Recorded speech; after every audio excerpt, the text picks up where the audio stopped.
শুভ সকাল বন্ধুরা। আজকে সকালবেলাতে ঘুম থেকে উঠে দেখি যে মেয়ে আমার বইটা খুলে বসে আছে। ও বই পড়ুক আর না পড়ুক সেটা বড় কথা নয়, ও যে আজকে বইটা নিয়ে বসে রয়েছে এতে আমার ভীষণ আনন্দ লাগছে। আর আমি কিন্তু বসে রয়েছি ওর খাবার নিয়ে, ওকে খাবার খাওয়াবো সেই জন্য। ও কিন্তু দুষ্টুমি করেই যাচ্ছে, কিছুতেই খাবে না, প্রতিদিন এরকমই করে, খাবার খেতেই চায় না। অনেক বোঝানোর পর তারপর খাবার খায়। আজকেও সে একই রকম, আর সেজন্য আমিও বসে পড়লাম, দেখিও কতক্ষণ দুষ্টুমি করতে পারে। কিন্তু ওর কি আর ক্লান্তি আছে? ও দুষ্টুমি করেই যাচ্ছে, থামার কোনো ইচ্ছেই নেই ওর। খাবো। বস। মামা বলছে না বেবিলাম বলছে না, বেবিলা উঠে না। মেয়েকে খাবার খাওয়ানো হয়ে গেছে, এখনও বসে বসে দেখো খেলা করছে। ও যা পাচ্ছে তারই জুস বের করার চেষ্টা করছে।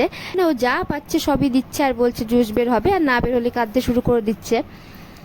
আর এদিকে আমি রান্না বসিয়ে দিয়েছি, আর আমার মেয়ে দেখো বাইরে কি করছে। চকোলেট চকোলেট দুধ বের হয় না, বুঝছো? আগে খুলতে গেছে খেতে হয়। বাড়িতে তো সচরাচর তেমন কেউ থাকে না, সবসময় মেয়ে আমার সঙ্গেই থাকে, সেজন্য আমি যখন যেখানে যাই ও সেখানেই যাই। আজকে ওর বাবা রয়েছে, তারপর আমার পেছন পেছনে ঘুরে বেড়াচ্ছে। আমি রান্নাঘরে রান্না করছি আর ও এসে রান্নাঘরে খেলা করছে, করতে করতে দেখো একটু লবণ খেয়ে নিয়েছে, দিয়ে ওর শরীরটা খুব খারাপ করছে। আমি যখন জিজ্ঞাসা করলাম যে কি খেয়েছি, তখন বলছে লবণ খেয়েছি। ও আসলে ঠিক বুঝতে পারেনি, ভেবেছিল এটা চিনি, তাই ভেবে লবণ খেয়ে নিয়েছিল। মেয়ের স্নান করা হয়ে গেছে, আর স্নান করেই দেখছি ওর ভীষণ ঘুম পাচ্ছে। সচরাচর এই সময় ও স্কুলে থাকে, আর এখন স্কুল ছুটি, সেজন্য যখন তখনই ঘুমিয়ে পড়ছে। অন্য সময় ঘুম পেলেও ঘুমাতে পারে না।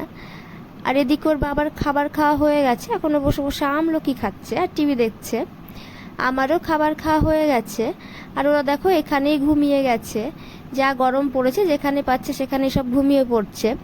আমি এখন ছাদে যাব, এখন বিকেলবেলা 4টে মতন বাজছে। আর দেখো ছাদে চলেও এসেছি, এসে দেখছি ভীষণ রৌদ্রের তাপ, মনে হচ্ছে এখন যেন দুপুর 12টা 1টা, এতটাই রৌদ্রের তাপ।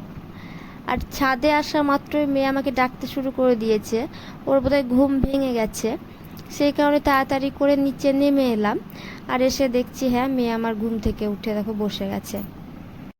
সন্ধেবেলায় বেড়াতে বেরিয়েছি, আর বেড়াতে বেড়াতে চলে এসেছি স্কোয়ার ফিল্ডে। এসে দেখছি যে এখানে ভুট্টা বসেছে, তাই ভাবলাম যে একটু ভুট্টা খাওয়া যাক। আর এদিকে আমার মেয়ে শুরু হয়ে গেছে আইসক্রিম খাওয়ার বায়না। ওকে বলা হচ্ছে যে কিনে দেওয়া হবে, তা সত্ত্বেও শুনতে চাইছে না, ও বলছে এক্ষুনি খাবে। আর এদিকে আমাদের ভুট্টা রেডি হয়ে গেছে। এরপর আমরা চলে এলাম আইসক্রিমের কাছে, ওকে আইসক্রিম কিনে দেওয়ার জন্য।